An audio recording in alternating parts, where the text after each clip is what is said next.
Eu estive pensando sobre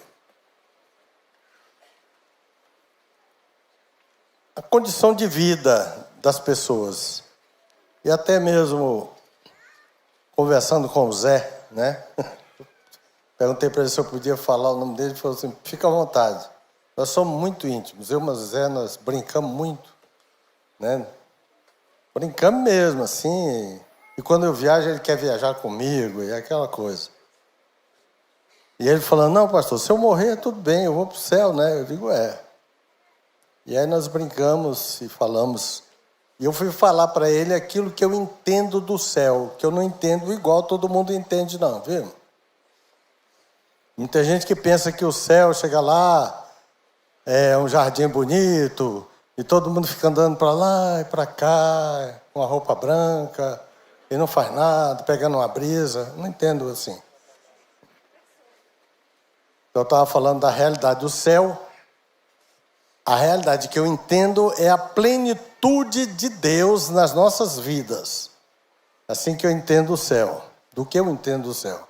Você, quando chegar no céu, você vai ter a plenitude de Deus na sua vida. Então você não tem noção de tempo, de espaço, de nada. A sua mente, o seu coração todo vai estar cheio de Deus.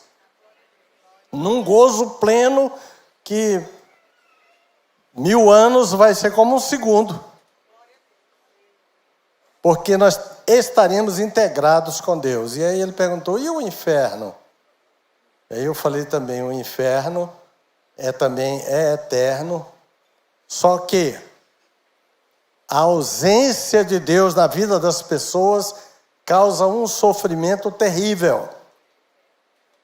As pessoas que sofrem de depressão, eles têm um sofrimento, uma dor que não é física, é uma dor na alma, é uma angústia que eles querem andar, correr, sair de onde estão para ver se fogem daquela dor na alma. Todo mundo tem depressão. Uns bem leves, outros mais acentuados, mas todo mundo tem. Então, quando você está nessa angústia, tem gente que dá vontade de comer alguma coisa diferente, outro dá vontade de ir para um lugar diferente, outro dá vontade de beber alguma coisa diferente, mas nada preenche aquele vazio, aquela necessidade. Porque nada físico vai preencher algo da alma. A alma, ela só é preenchida com algo não físico, que é a presença do Espírito Santo de Deus. Então, lá no inferno, vai haver essa ausência de Deus na alma da pessoa e multiplicado 1000 vezes maior a dor do que a dor de uma depressão. O desespero, a angústia. E tem mais um agravante. A palavra de Deus diz que lá haverá choro e ranger de dentes. E quase ninguém fala sobre o inferno, porque é feio falar sobre o inferno. Em alguns países é proibido, inclusive em algumas igrejas é proibido se falar sobre o inferno e o sofrimento. Mas o inferno é uma realidade, porque Jesus falou, não temais os homens, temais antes Deus, que pode lançar corpo e alma no inferno. E ele disse, ali haverá choro e ranger de dentes. Então, o inferno, irmãos, é uma realidade de sofrimento e separação de Deus eternas, para sempre. Não há mais volta. E ele me perguntou, mas não tem esperança, né, de uma salvação futura? Não existe, irmão. A esperança está aqui, agora, enquanto nós estamos vivos. A palavra de Deus é bem clara quanto a isso. Ela diz que ao ser humano resta a ele morrer uma só vez e depois disso o juízo. Então o inferno é uma realidade. Infelizmente, muita gente não vai para lá e acredita que não vai. Porque diz que Deus é tão bom que Deus não vai fazer uma coisa dessa, pegar um ser humano e jogar no inferno, mas ele vai para o inferno sim. Muita gente vai tomar um susto terrível quando ele chegar lá no inferno. E é por isso, por essa realidade, essa necessidade, que o Evangelho precisa ser pregado, e pregado com clareza, porque o Evangelho de Jesus é a única solução, é o único remédio, é a única forma da pessoa ser salva. Não existe salvação em outro a não ser no nome de Jesus. Então essa realidade precisa ser esclarecida e nós precisamos falar para as pessoas dessas realidades, não para que eles tenham medo de ir para o inferno, mas para que não deixe outras pessoas irem. Porque está tendo uma multidão que está indo e a gente está de braço cruzado. Não sou eu que estou indo, deixa ele ir. Não, irmãos. O inferno existe, muita pessoa vai ser jogada lá por causa da justiça de Deus. E foi pensando nisso que me veio falar um pouco sobre a justiça de Deus. Falar sobre justiça, irmãos, é uma coisa muito ampla falar sobre justiça. Mas eu quero falar, até a justiça de Deus também é muito ampla. Mas o que eu quero falar para vocês é sobre a justiça de Deus no caso da salvação. Salvação. Porque os atributos de Deus, eles não são antagônicos. Então a justiça de Deus, ela não é antagônica ao amor de Deus. Então a justiça de Deus, ela vai ser executada. Nós temos lá em João 3, o verso 36, diz: por isso quem crê no Filho tem a vida eterna. O que todavia se mantém rebelde contra o Filho não verá a vida, mas sobre ele permanece a ira de Deus. A ira de Deus permanece, irmãos, sobre a vida daquela pessoa que é rebelde, que não se humilha, não se rende a Deus, afronta Deus, quer viver segundo a sua vontade, praticando todos os seus atos que ele acha que são direitos dele agir dessa forma. A ira de Deus, daquele que ainda não é filho de Deus, a ira de Deus permanece sobre ele. Então nós precisamos alertar, irmãos, parentes, amigos, conhecidos, de que a ira de Deus está sobre eles. E só a salvação em Cristo, só quem se rende em Cristo, só em quem é transformado em filho de Deus, esse é salvo da ira. E isso é tão sério, irmãos, que Deus é justo, Deus é santo, Deus não viola seus atributos. E ele não pode fazer algo que o contradiz, pois ele é Deus e é justo. A nossa justiça humana, não digo a justiça pública no sentido dos órgãos públicos, eu estou falando da nossa justiça própria. Ela muitas vezes é muito diferente do que a gente entende de justiça de Deus. Porque às vezes, pelo fato da gente querer ser bonzinho, a gente justifica muita pessoa que diante de Deus ele não será justificado. Porque Deus é santo e Deus é justo. A humanidade pecou contra Deus. Nós pecamos contra Deus. Nós pecamos uns contra os outros e pecamos contra a natureza. Contra tudo nós pecamos. Isso a humanidade, desde a sua origem, pecou.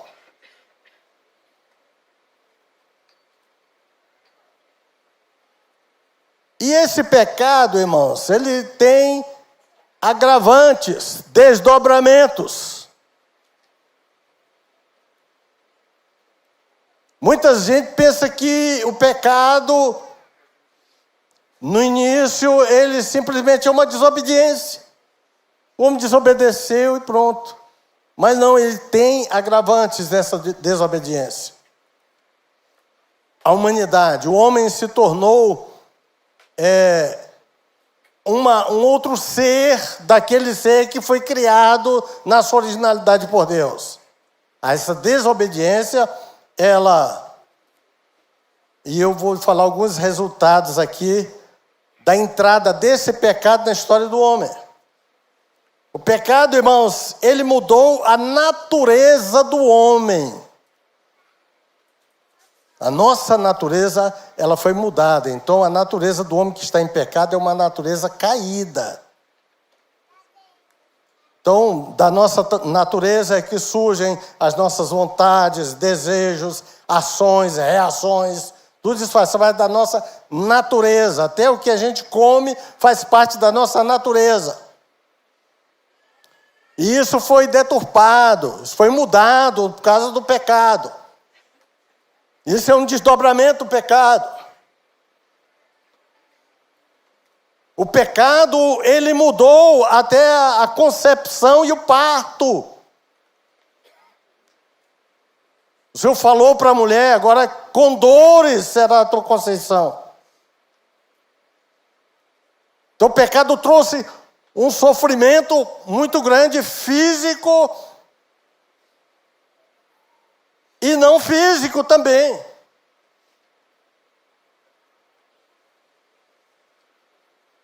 O pecado fez com que a lógica do homem caísse. A lógica do homem em pecado é uma lógica caída.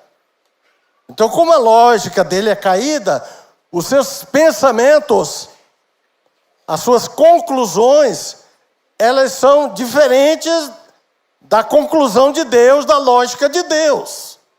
E é por isso que o homem não concorda com muitas leis de Deus, e o homem se levanta contra esse Deus e se revolta. E fala, esse Deus aí não é o meu Deus. Aí ele cria um Deus para ele, segundo o que ele imagina que deve ser o Deus.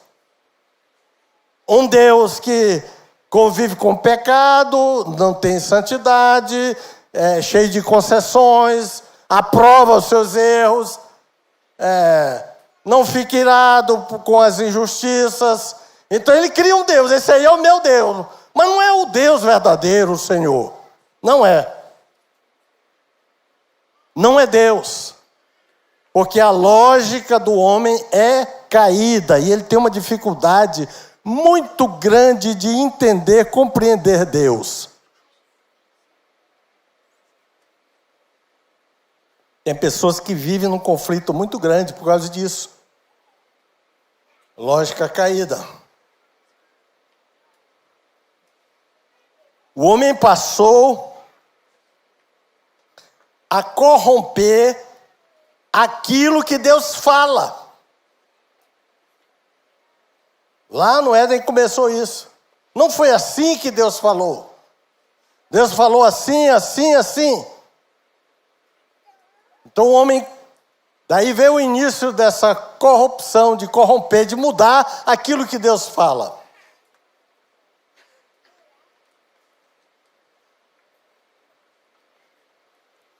O homem rompeu com as coisas essenciais da vida.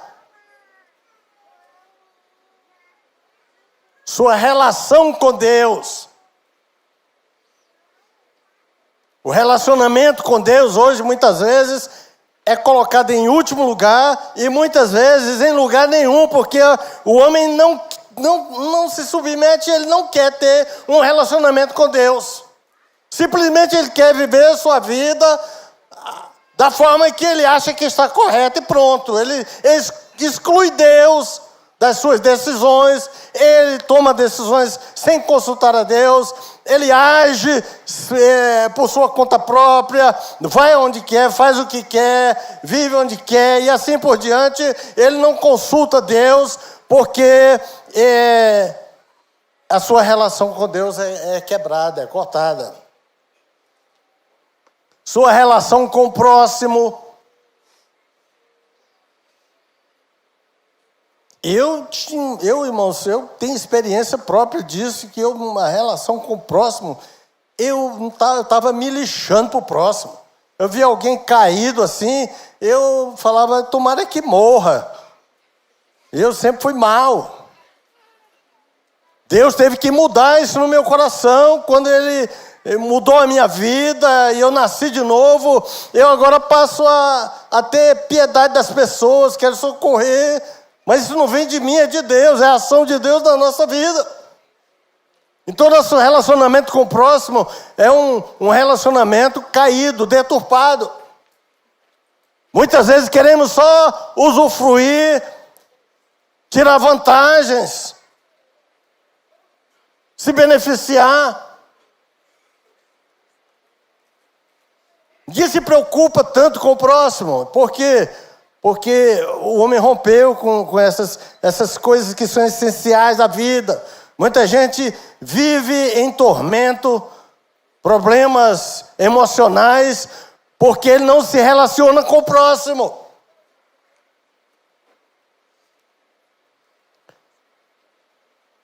E um dos primeiros sintomas dessa angústia da alma, hoje o mundo vive numa doença de alma quase que generalizada. A pessoa se isola.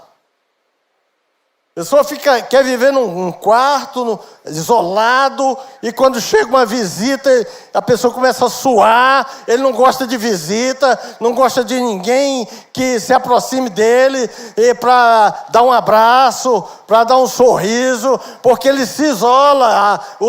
As suas relações pessoais são muito selecionadas e quando não, só com ele mesmo. Isso é essencial, irmãos, para a vida. Nós cumprimentarmos, sorrirmos, conversarmos.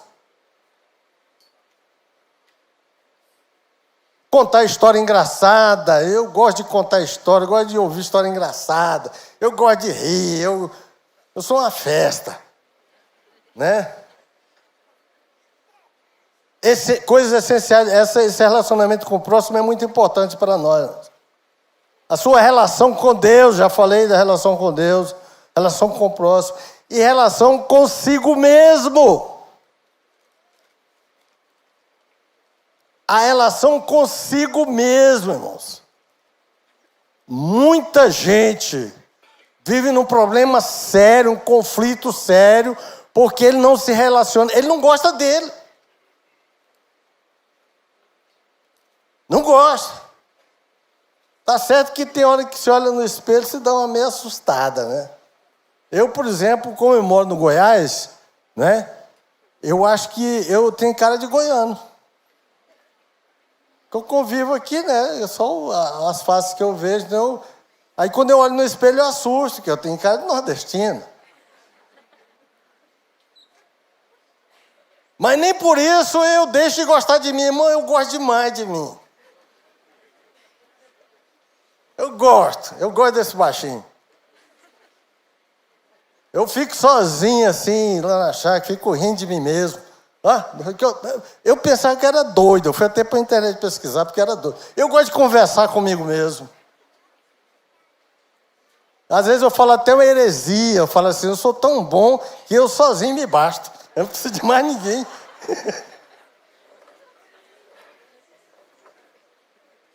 Mas tem gente que não gosta dele, mano. Nem gosta do nariz, não gosta do cabelo, não gosta da fala dele. ele se odeia, ele queria mudar tudo. Irmão, é uma riqueza o que Deus fez com você. Tá certo que você é mal acabado, mas goste de você mal acabado assim mesmo. Geralmente, e é interessante isso, rapaz, os mal acabados, tudo são casados com mulher bonita. Já viu isso? Goste de você, irmão. O relacionamento com você mesmo é muito importante. O Senhor te fez assim. O Senhor te ama assim. O Senhor deu a sua vida por você assim. Gosta de você. Tudo isso é resultado do pecado, irmão. Resultado do pecado. Esse negócio de não gostar de si mesmo. E a natureza, irmãos. Pessoa que gosta de destruir a natureza.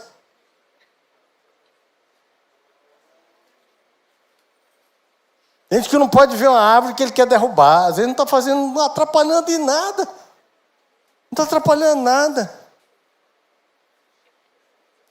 A natureza de forma geral. Tá certo que eu não sou amante de cachorro nem de gato. Porque eu não gosto mesmo, apesar de eu ter uma alergia, também não gosto. Eu acho que gosto de cachorro assim no mato. Lá pra gente caçar, correr junto do mato. Mas ele chamar de meu amor, meu filhinho, pra ele dormir comigo na cama, tô fora. Tô fora. Ele fica pra lá no lugar dele e eu aqui no meu. Mas gosto, acho bonitinho lá no colo dos outros. No meu, não. Né? Eu passo na rua, vejo uns velhinhos com um cachorrinho numa correia e andando pra lá e pra cá. Eu fico olhando. Será que eu ainda vou ser assim? Não sei. Mas a natureza, de forma geral, é bonita, irmão. E o homem precisa se relacionar com isso, mas se relacionar de forma saudável. Entendeu? Tudo isso é consequência do pecado. Até esse negócio de amar demais os cachorros, isso é consequência do pecado também. A pessoa é tão vazio, não quer se relacionar com as pessoas, que ele prefere relacionar com um cachorro, um gato. Eu vejo muito essa frase. Quanto mais eu conheço os homens, mais eu amo os cachorros. Eu falei, você é um doido. Pessoa que fala isso. É tão bom você conversar com uma pessoa, sorrir com ele, né? Comer um pouco de farinha com ele. Não tem coisa melhor. Como é que eu vou substituir o ser humano por um cachorro? Mas a natureza nós temos que relacionar. Né? Antigamente, quando era menino, eu jogava muita pedra em cachorro. Agora não jogo mais. Deus, o Senhor me converteu, né? O pecado escravizou o homem, irmãos. Não só teve esses resultados da queda, esses agravantes, esse dobramento que eu estou falando, mas o pecado, principalmente, ele escravizou o homem ao príncipe das trevas. A pessoa em pecado, ele é escravo. A Bíblia diz, aquele que peca é escravo do pecado. Sabe como é que ele é escravo, irmão? Ele não dá conta de ficar sem pecar. Isso eu falo por experiência própria. Eu não conseguia ficar sem pecar. Mesmo crente, eu já crente, obreiro, eu ainda era escravo do pecado. Vocês aguentam um negócio desse? Eu confesso aqui, mas para envergonhar o Satanás. Então eu tive que confessar para Deus, Senhor, eu sou um ladrão. Senhor, eu sou um adúltero. Senhor, eu sou um sem vergonha. Muda isso que eu não dou conta de mudar. E Deus mudou. Deus me mudou. O Espírito Santo tem poder, irmão, para mudar a nossa vida. Para nos libertar do pecado. Porque Ele é que nos convence do pecado, da justiça e do juízo, mas nós temos que confessar isso para o Senhor, reconhecer. Porque a queda do homem o tornou escravo, ele é escravo, ele não consegue viver sem pecar. Mas o Senhor se levantou, irmãos, para destruir as obras do diabo. Assim está na palavra de Deus. Amém? Então há esperança para o ser humano. E outra coisa, irmãos, que é gravíssima. Satanás, ele cegou, isso é a Bíblia que fala. Ele cegou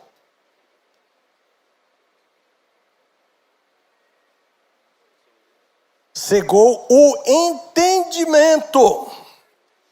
Isso é muito próximo daquele negócio da lógica. Ele cegou o entendimento. A palavra de Deus diz que o pecado, ele cegou o entendimento.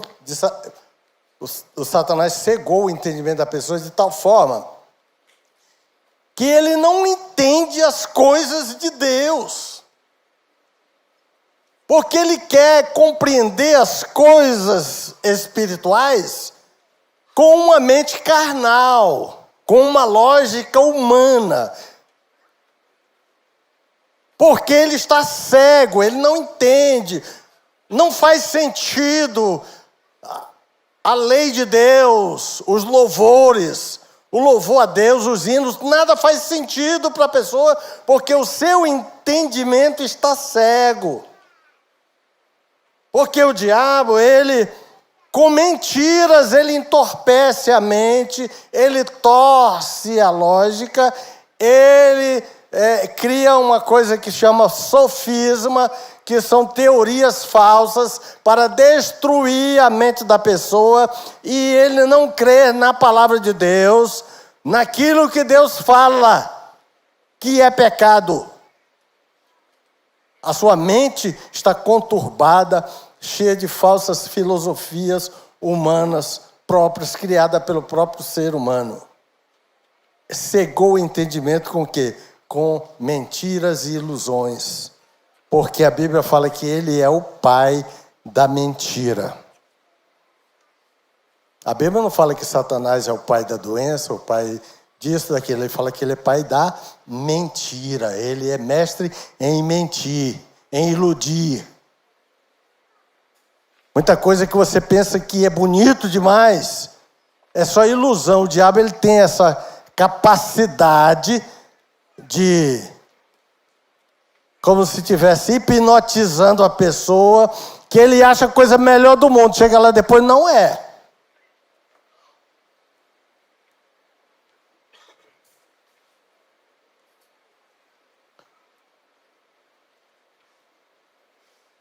Quando Jesus, irmãos, veio aqui, Jesus teve que restaurar todas essas coisas, todos esses agravantes, esses desdobramentos, o Senhor Jesus teve que restaurar. Jesus teve que restaurar a conceição. Não é a conceição do Jorge, não. Ele restaurou a concepção da mulher.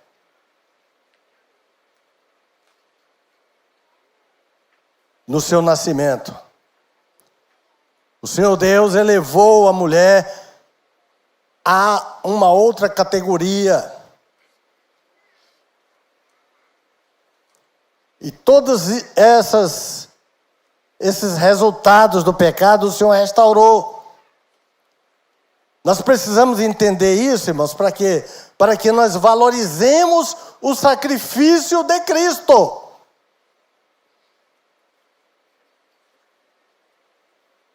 Então, quando nós pensamos no sacrifício de Cristo, não é a sua morte, somente a morte, não. É todo o sacrifício de Cristo. E aqui eu vou limitar uma parte, porque esse sacrifício vem antes disso. A Bíblia fala que o sacrifício de Cristo, ele começou lá antes da fundação do mundo. Antes que o homem fosse criado. Pessoas limitam o sacrifício de Cristo nas chicotadas ou na cruz. Não. Ele é muito mais amplo. Muito mais amplo. Nós temos algo na Bíblia que os teólogos chamam de gnose, que significa o esvaziamento de Cristo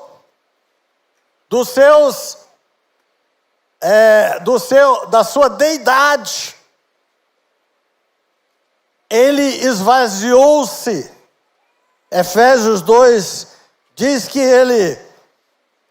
ele não tomou por usurpação ser igual a Deus, antes humilhou-se à forma de servo, quer dizer, a forma humana. Então, para que Cristo viesse como humano, irmãos, ele teve que diminuir demais. E isso é um sofrimento muito grande.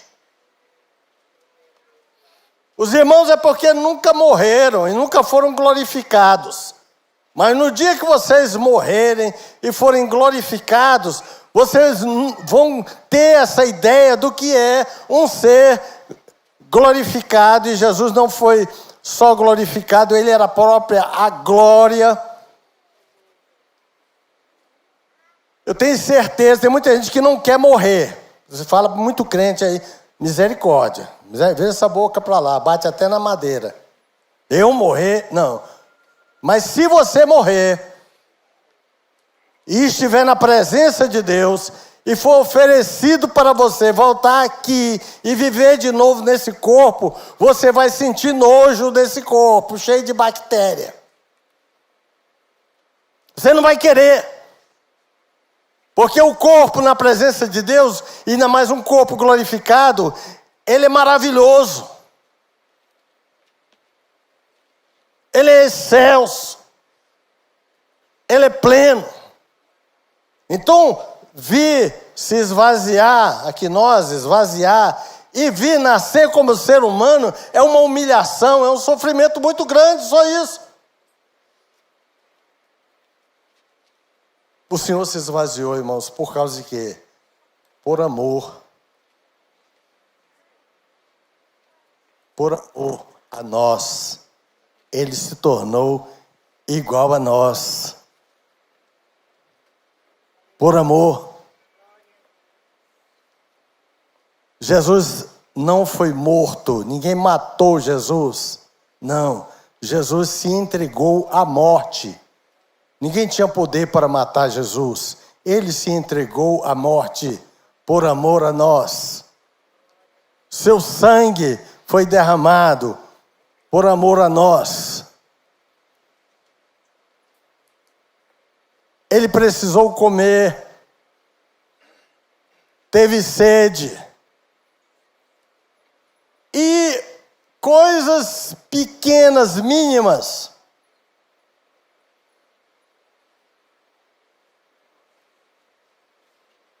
que nós não observamos, o Senhor fez por causa de amor, do amor que Ele tem a nós.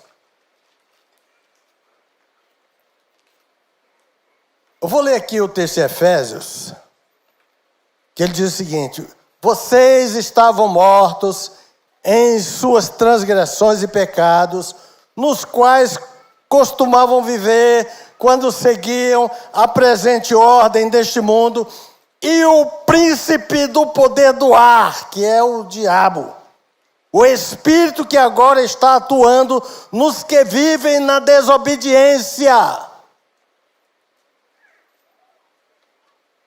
Anteriormente nós todos também vivíamos entre eles, satisfazendo as vontades da nossa carne, segundo os seus desejos e pensamentos. Como os outros, éramos por natureza merecedores da ira.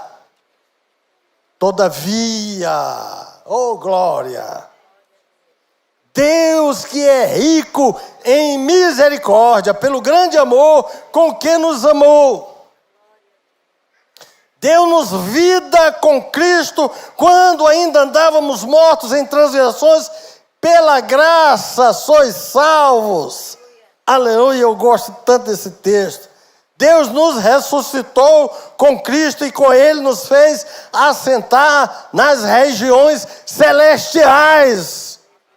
Irmãos, nós estamos assentados nas regiões celestiais em Cristo.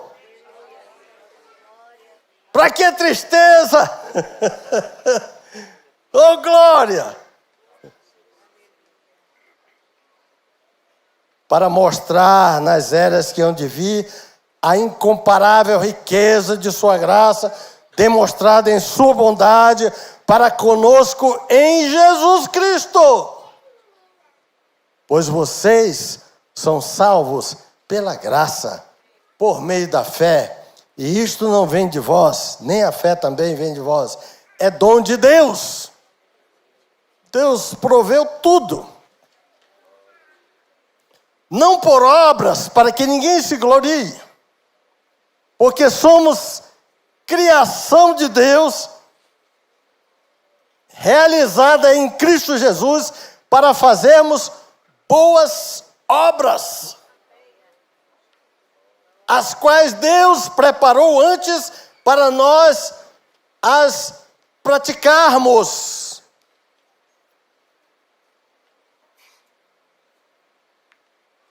Por isso, por esse motivo, a reconciliação com Deus não é somente na crucificação, nem somente na morte, mas em todo o processo da redenção que nos restringimos aqui a partir da quinose. Aí eu vou ler o de Efésios, que eu também gosto mais. Seja, a partir do verso 5 do capítulo 2, seja a atitude de vocês a mesma de Cristo Jesus, que embora sendo Deus, não considerou ser igual a Deus, era algo a que devia apegar-se, mas esvaziou-se de ser a quinose, a si mesmo, vindo a ser servo, tornando-se semelhante aos homens, e sendo encontrado em forma humana, humilhou-se a si mesmo, e foi obediente até a morte, e morte de cruz. Por isso Deus o exaltou à mais alta posição, e lhe deu o nome que está acima de todo nome. Aleluia! Para que o nome de Jesus se dobre todo joelho nos céus, na terra e debaixo da terra. Oh, aleluia! E toda língua confesse que Jesus Cristo é o Senhor, para a glória de Deus Pai. Aleluia! Dá até vontade de falar em línguas. Aleluia! Glória a Deus! Aleluia! Glória a Deus! Glória a esse Jesus, irmãos! Pode abrir a sua boca e dar um glória bem alto aí. Aleluia! Vamos para o céu, irmãos! Aleluia! Vamos!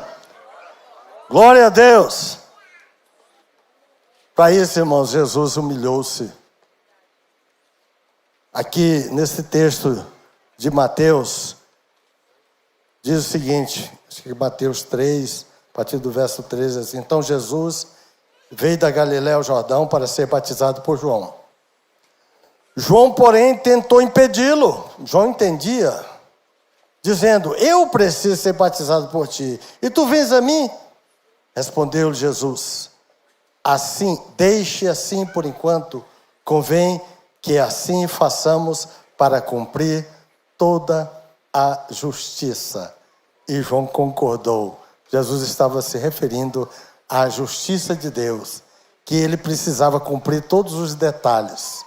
Sabe quem estava na fila para ser batizado? Pecadores, ladrões, prostitutas, pecadores de toda espécie estavam ali.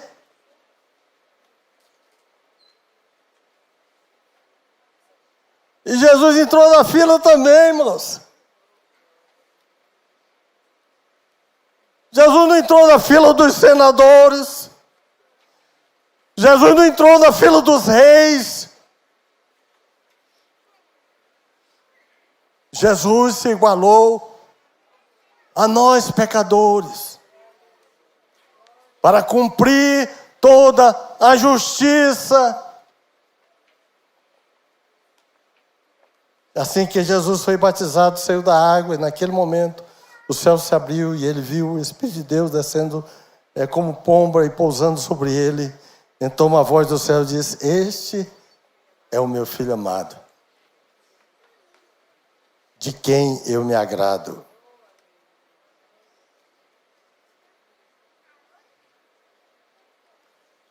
Louvado seja o nome do Senhor. Louvado seja o nosso Deus.